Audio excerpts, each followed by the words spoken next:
Hello ਜੀ, ਸਤਿ ਸ਼੍ਰੀ ਅਕਾਲ ਜੀ। ਉਮੀਦ ਹੈ ਤੁਸੀਂ ਸਾਰੇ ਠੀਕ ਹੋਵੋਗੇ। ਅੱਜ ਆਪਾਂ ਬਣਾਉਣ ਜਾ ਰਹੇ ਹਾਂ ਬੇਸਣ ਦਾ ਸ਼ੀਰਾ। ਇਹ ਬੇਸਣ ਤੋਂ ਬਣਦਾ ਤੇ ਇਹਦੇ ਫਾਇਦੇ ਇਹ ਹੁੰਦੇ ਨੇ, ਬੇਸਣ ਦੀ ਤਸੀਰ ਗਰਮ ਹੋਣ ਕਰਕੇ ਇਹ ਖੰਘ ਜ਼ੁਕਾਮ ਵਿੱਚ ਬਹੁਤ ਫਾਇਦੇਮੰਦ ਰਹਿੰਦਾ। ਪਰ ਤੁਸੀਂ ਕੋਸ਼ਿਸ਼ ਕਰਨੀ ਹੈ ਇਹਨੂੰ ਸਿਰਫ ਰਾਤ ਨੂੰ ਪੀਣ ਦੀ ਇਹਦੀ ਜਿਹੜੀ ਹੁੰਦੀ ਹੈ ਕੰਸਿਸਟੈਂਸੀ ਹੁੰਦੀ ਹੈ ਉਹ ਪੀਣ ਵਾਲੀ ਹੁੰਦੀ ਹੈ। ਸੋ ਇਹਨੂੰ ਰਾਤ ਨੂੰ ਪੀਣਾ ਤੇ ਫਿਰ ਤੁਸੀਂ ਪੈ ਜਾਣਾ ਇਹਨੂੰ। ਮਤਲਬ ਜੇ ਤੁਸੀਂ ਦਿਨ 'ਚ ਪੀਓਗੇ ਫਿਰ ਹਵਾ ਲੱਗਦੀ ਹੈ, ਫਿਰ ਕੋਲਡ ਠੀਕ ਨਹੀਂ ਹੁੰਦਾ। ਐਕਚੁਅਲੀ ਮੈਨੂੰ ਵੀ ਕੋਲਡ ਹੋਇਆ ਹੈ, ਇਸ ਲਈ ਮੈਂ ਬਣਾ ਰਹੀ ਹਾਂ, ਸੋਚਿਆ ਤੁਹਾਡੇ ਲਈ ਵੀਡੀਓ ਬਣਾ ਦਈਏ। ਇਹਦੇ ਲਈ ਆਪਾਂ ਨੂੰ ਚਾਹੀਦਾ ਸਭ ਤੋਂ ਪਹਿਲਾਂ 1 ਕੜਛੀ ਘਿਓ। ਮਤਲਬ ਜਿੱਦਾਂ ਤੁਸੀਂ ਇਹਨੂੰ ਬਣਾਉਣਾ ਚਾਹੋ, ਜਿੰਨੇ ਜਾਣਿਆਂ ਲਈ ਬਣਾਉਣਾ ਉਹਦੇ ਹਿਸਾਬ ਨਾਲ ਤੁਸੀਂ ਆਪਣਾ ਬੇਸਣ ਲੈਣਾ। ਮੈਂ ਜਿਵੇਂ 2 ਜਾਣਿਆਂ ਲਈ ਬਣਾਉਣਾ, ਸੋ ਮੈਨੂੰ ਇਹਦੇ ਲਈ ਚਾਹੀਦਾ 1 ਕੜਛੀ ਘਿਓ। ਆਪਾਂ ਇਹਦੇ 'ਚ ਪਾ ਲੈਂਦੇ ਹਾਂ ਕਿਉਂਕਿ ਮੇਰੀ ਮੈਜਰਮੈਂਟ ਜਿਹੜੀ ਆ ਬੇਸਣ ਦੀ ਵੀ ਸੇਮ ਹੀ ਆ, ਮਤਲਬ 2 ਚਮਚੇ ਹੋ ਗਏ। ਸੋ ਇਹਨੂੰ ਆਪਾਂ ਇਹਦੇ 'ਚ ਪਾਉਣਾ ਔਰ ਗੈਸ ਔਨ ਕਰ ਦੇਣਾ, ਘਿਓ ਮੈਲਟ ਹੋਣ ਦੇਣਾ। ਉਸ ਤੋਂ ਬਾਅਦ 'ਚ ਆਪਾਂ ਇਹਦੇ ਵਿੱਚ ਪਾਵਾਂਗੇ ਬੇਸਣ। ਬੇਸਣ ਵੀ ਉਨਾ ਹੀ ਹੈ, 1 ਕੜਛੀ ਇਹ ਵਾਲੀ। ਘਿਓ ਮੈਲਟ ਹੋਣ ਦੇਣਾ ਚੰਗੀ ਤਰ੍ਹਾਂ।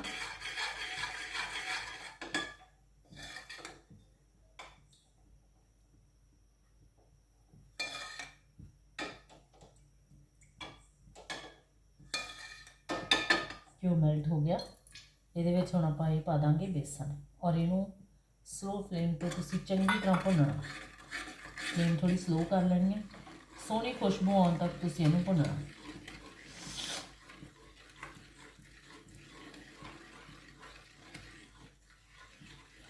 ਇਹਦੇ ਵਿੱਚ ਗੱਠਾਂ ਨਹੀਂ ਹੋਣੀਆਂ ਚਾਹੀਦੀਆਂ।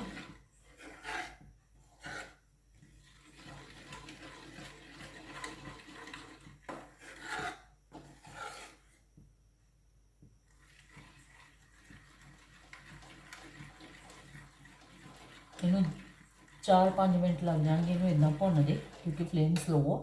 ਤੁਸੀਂ ਇਹਨੂੰ ਭੁੰਨਣਾ। ਬੇਸਣ ਭੁੰਨਣਾ ਸਟਾਰਟ ਹੋ ਗਿਆ, ਇਹਦੇ 'ਚੋਂ ਥੋੜ੍ਹੀ ਜਿਹੀ ਇਹਦੀ ਫ੍ਰੈਗਰੈਂਸ ਆਉਣ ਲੱਗ ਗਈ, ਜਿਹੜੀ ਆਪਾਂ ਨੂੰ ਮਤਲਬ ਬੇਸਣ ਭੁੰਨਦਿਆਂ ਤੇ ਆਉਂਦੀ ਹੁੰਦੀ ਆ। ਪਰ ਫਿਰ ਵੀ ਤੁਸੀਂ ਇਹਨੂੰ 1-ਅੱਧਾ ਮਿੰਟ ਸਲੋ ਫਲੇਮ 'ਤੇ ਇੱਦਾਂ ਹੀ ਭੁੰਨਦੇ ਜਾਣਾ।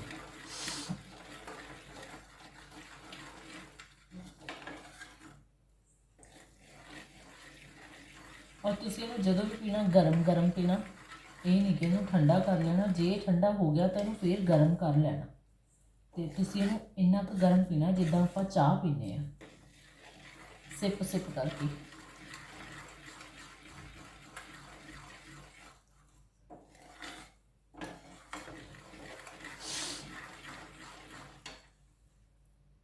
ਤੁਸੀਂ ਦੇਖ ਸਕਦੇ ਹੋ ਬੇਸਣ ਆ ਜਿਹੜਾ ਉਹ ਭੁੱਜ ਗਿਆ। ਅਤੇ ਹੁਣ ਆਪਾਂ ਇਹਦੇ ਵਿੱਚ ਪਾਵਾਂਗੇ ਚੀਨੀ। ਚੀਨੀ ਵੀ ਆਪਾਂ ਆਪਣੇ ਉਹਦੇ ਹਿਸਾਬ ਨਾਲ ਪਾਉਣੀ ਆ, ਬੇਸਣ ਦੇ ਹਿਸਾਬ ਨਾਲ। ਮੈਂ 2 ਚਮਚੇ ਚੀਨੀ ਦੇ ਪਾ ਰਹੀ ਹਾਂ ਕਿਉਂਕਿ 2 ਜਣਿਆਂ ਦਾ। ਅਤੇ ਹੁਣ ਆਪਾਂ ਇਹਦੇ ਵਿੱਚ ਪਾਵਾਂਗੇ ਦੁੱਧ। ਦੁੱਧ ਤੁਸੀਂ ਇਹਦੇ ਵਿੱਚ ਪਾਉਣਾ ਵਾ, ਇਹਨੂੰ ਬਿਲਕੁਲ ਥਿਨ ਕਰਨਾ, ਮਤਲਬ ਲਿਕੁਇਡ ਫਾਰਮ 'ਚ ਲੈ ਕੇ ਆਉਣਾ।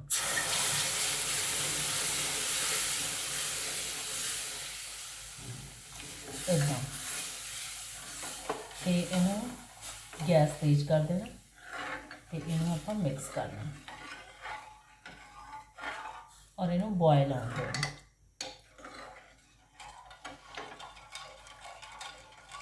ਇਹ ਦੁੱਧ ਮੇਰੇ ਕੋਲ ਠੰਡਾ ਸੀ, ਤੁਸੀਂ ਗਰਮ ਵੀ ਲੈ ਸਕਦੇ ਹੋ। ਮੈਂ ਠੰਡਾ ਹੁਣ ਮੈਨੂੰ ਇਹਦੇ ਲਈ ਬੋਇਲ ਇਸ ਲਈ ਵੀ ਲੈ ਕੇ ਆਉਣਾ ਪੈਣਾ ਕਿਉਂਕਿ ਇਹਦੇ ਵਿੱਚ ਸ਼ੂਗਰ ਪਾਈ ਹੋਈ ਹੈ।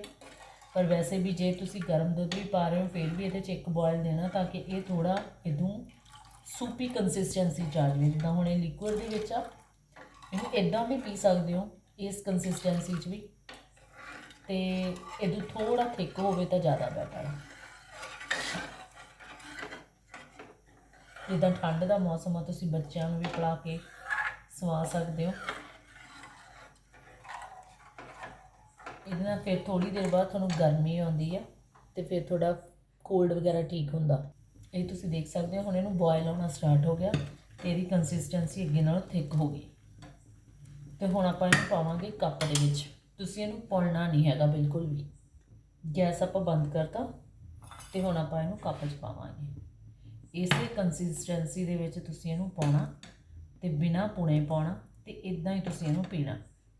ਇਹਦੇ ਨਾਲ ਤੁਹਾਡਾ ਕੋਲਡ ਵਗੈਰਾ ਬਿਲਕੁਲ ਠੀਕ ਹੋ ਜਾਊਗਾ।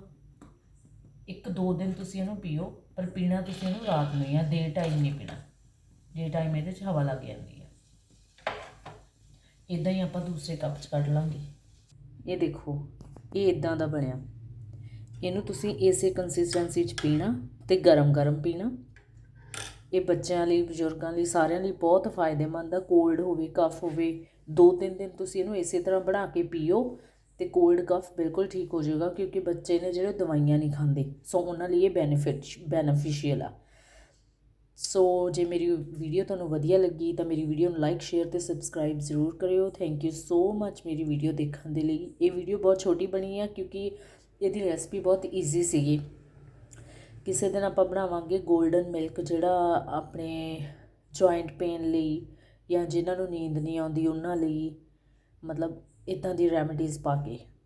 ਸੋ ਉਮੀਦ ਹੈ ਮੇਰੀ ਵੀਡੀਓ ਲਾਈਕ ਕਰੋਗੇ। ਥੈਂਕ ਯੂ ਸੋ ਮੱਚ ਮੇਰੀ ਵੀਡੀਓ ਦੇਖਣ ਦੇ ਲਈ।